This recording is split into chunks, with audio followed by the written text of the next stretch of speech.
Se você ainda não me segue no Instagram, vai lá, @SamuelCacunha. E se quiser o conteúdo completo de biologia para vestibular e Enem, acesse a minha plataforma. O link está aqui na descrição do vídeo.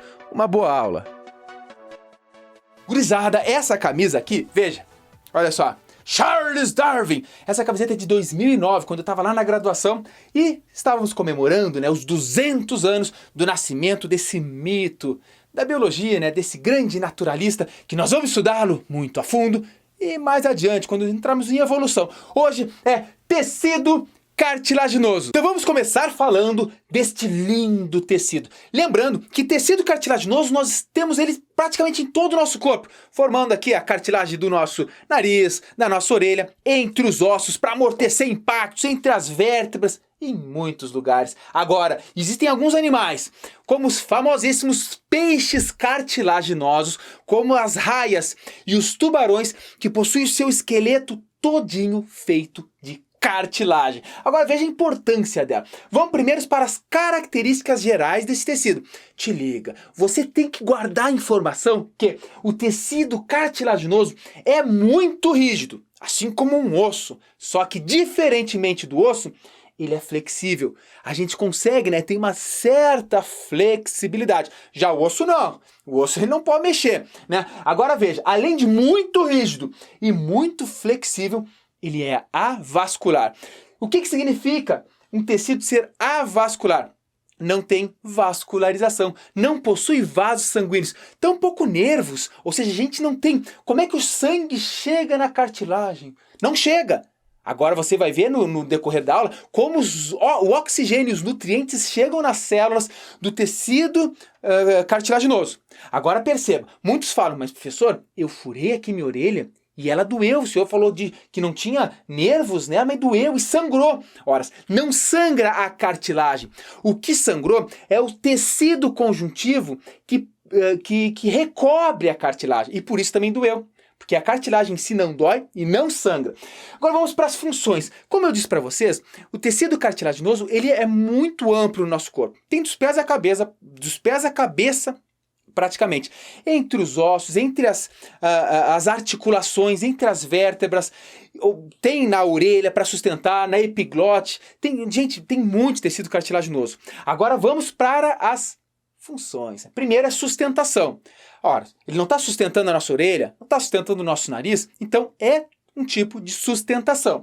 Também revestimento, como eu disse para vocês, na ponta dos ossos, olha para o teu joelho. Na ponta dos ossos do fêmur, que fica ali em contato com a patela, com a tíbia, com a fíbula, existe uma cartilagem recobrindo, porque ela evita esse atrito, ela reveste e evita o atrito. E automaticamente amortece impactos. Dá um pulo aí, ó. Espero que tu não tenha te machucado. Por quê? Na tua coluna, em todas as vértebras, existem discos de cartilagem que atuam amortecendo esse impacto. Aliás, essas cartilagens que ficam entre as vértebras da nossa coluna vertebral são as mais resistentes. Eu vou falar para vocês ainda nessa aula. E também no crescimento. Tu não te lembra? Mas quando você era um feto, o teu esqueleto era formado de cartilagem. Essa cartilagem vai sendo substituída por osso, por tecido ósseo, ou seja, ela serve como um molde para o crescimento. Existem até alguns exames que o médico pode fazer e prever mais ou menos quantos centímetros você ainda tem para crescer, porque ele tem um disco de cartilagem em alguns ossos, nos nossos ossos longos, que ele serve de molde e que as células do tecido ósseo vão se dividindo e vão tomando conta desse tecido cartilaginoso. Por isso ele está atuando no crescimento. De que maneira? Servindo de molde para o crescimento do tecido ósseo. Agora lembre-se, todo tecido existe uma matriz extracelular, o que está fora das células, e também tem as suas células. Então nós temos que falar das duas funções, na verdade, de tudo que tem nesse tecido cartilaginoso, da parte entre as células e da parte que são as células. Primeiro, tecido cartilaginoso possui colágeno, fibras colágenas, que pode ser tipo 1 ou tipo 2, e possui fibras elásticas, chamadas de elastina. Veja, elastina não dá o elástico, não dá essa flexibilidade? Sim, por isso que tem. É uma fibra que consegue se deslocar, que consegue, sabe, como um elástico, se contrair, se esticar. E ao mesmo tempo o colágeno dá muita resistência para ela. Além disso, tem o ácido hialurônico, que também ele atua ali, ele está na nossa matriz extracelular, e principalmente ele atrai moléculas da água, solvatação. Então é muito importante também você saber que tem ácido hialurônico. E tem outras substâncias, tem outras proteínas menos importantes para o ensino médio, mas basicamente a matriz extracelular é formada por esses componentes. Agora, as células do tecido cartilaginoso são basicamente duas: os condroblastos e os condrócitos. Os condroblastos são as células mais ativas, são células jovens, que têm toda a saúde, e elas estão lá ativas, produzindo matriz extracelular, produzindo tecido cartilaginoso, feliz da vida. Quando elas vão ficando velhas, ficando cansando e chegar a um ponto que eu vou me aposentar. Quando ela se aposenta, se transforma em condrócito, que fica muito menos ativo. E esses condrócitos, como estão aposentados, quer ficar na casinha, bem de boas, eles ficam dentro de espaços no tecido cartilaginoso, chamado de lacunas. Então, quando você vê a célula presinha nas lacunas, são condrócitos. Antes disso, ativos são os condroblastos. Portanto, repara, os condrócitos estão menos ativos, bem de boa, aproveitando lá a sua aposentadoria. Agora, cuidado! Isso é a característica geral do tecido cartilaginoso. Mas existem 3 tipos, e nós vamos falar de cada um deles. E também, no próximo quadro, eu vou falar de uma membrana, de um tecido conjuntivo que recobre toda essa cartilagem. Então, e obviamente, se é um tecido, veja, se é um tecido conjuntivo que está recobrindo a cartilagem, que não é vascularizada, será que é esse tecido que dá nutrientes e oxigênio para a cartilagem? Matamos a charada. Agora eu vou apagar aqui e vamos para a segunda etapa da aula. Fica ligado. Então tá feito, gurizada, o segundo quadro, olha aí.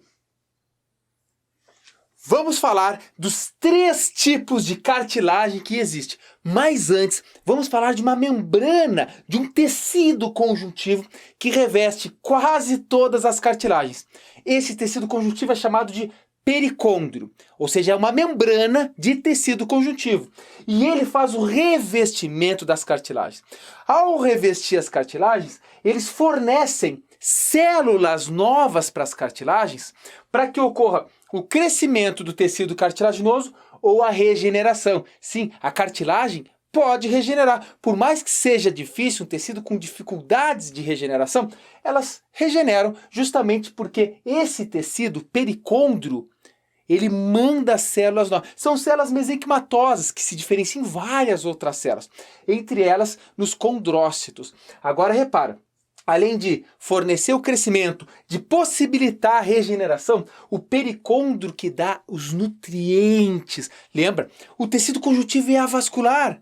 Então, como é que chega gás oxigênio? Como é que chega a glicose e tudo mais? Chega por difusão a partir do pericôndrio. Ou seja, o pericôndrio tem vasos sanguíneos, o vaso sanguíneo está passando ali, né? O sangue passa, os nutrientes, vê que a cartilagem está sequinha ali sem nada e o oxigênio vai para lá, por difusão.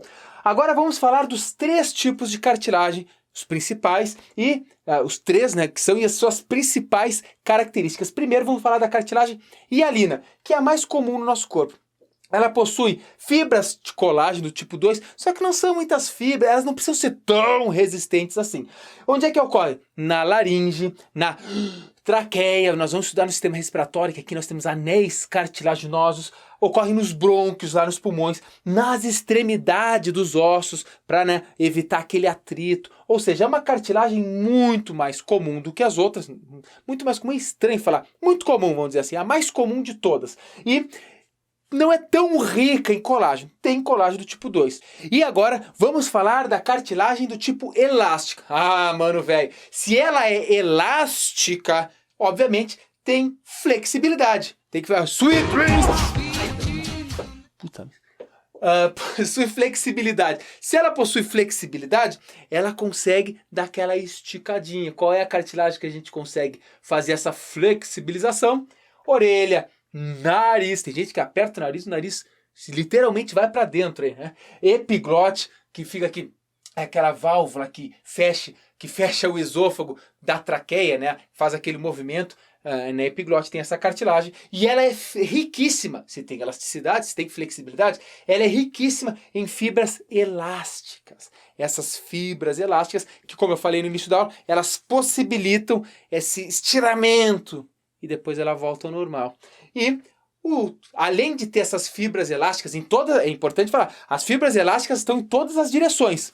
Além destas, possui colágeno, também do tipo 2, muito semelhante a esse aqui, só que bem pouquinho, porque ela além de resistente, ela precisa ser, ou principalmente, além de ser resistente, ela tem que ser elástica. E agora vamos falar daquela hardcore, do tipo de tecido cartilaginoso que tem que aguentar impacto, que é a cartilagem fibrosa. Essa daqui, gente, é a mais resistente. E ela vai evitar atrito e choque, principalmente choque. Ou seja, ela vai estar aqui, ó, entre as vértebras. Ela está entre as nossas vértebras. Repara que, gente, é muito importante. Se você tem um desgaste da cartilagem entre as vértebras, vai te dar uma dor insuportável. Então, se elas têm que estar na saúde, bem regeneradinhas ali, porque ela vai evitar, tu vai caminhar, tu vai pular e não vai ter aquela dor descomunal na coluna. E se ela é muito resistente, obviamente deverá ter muito colágeno, inclusive colágeno tipo 1, tem muito, é riquíssima em colágeno. E, perceba, é a única sem pericôndrio, única. Essa tem pericôndrio, que é a membrana que reveste, né? E a fibrosa, anota aí, não tem pericôndrio.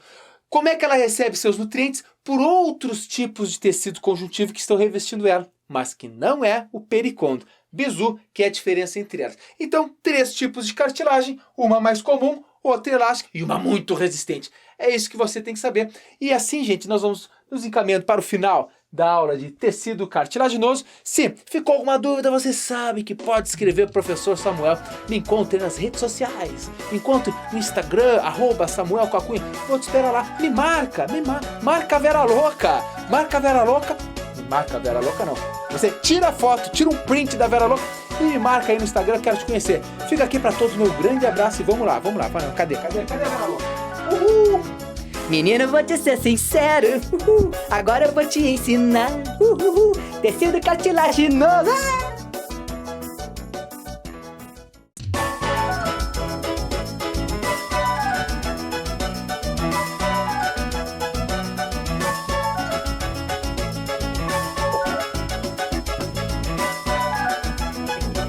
Vamos lá, te liga no hit.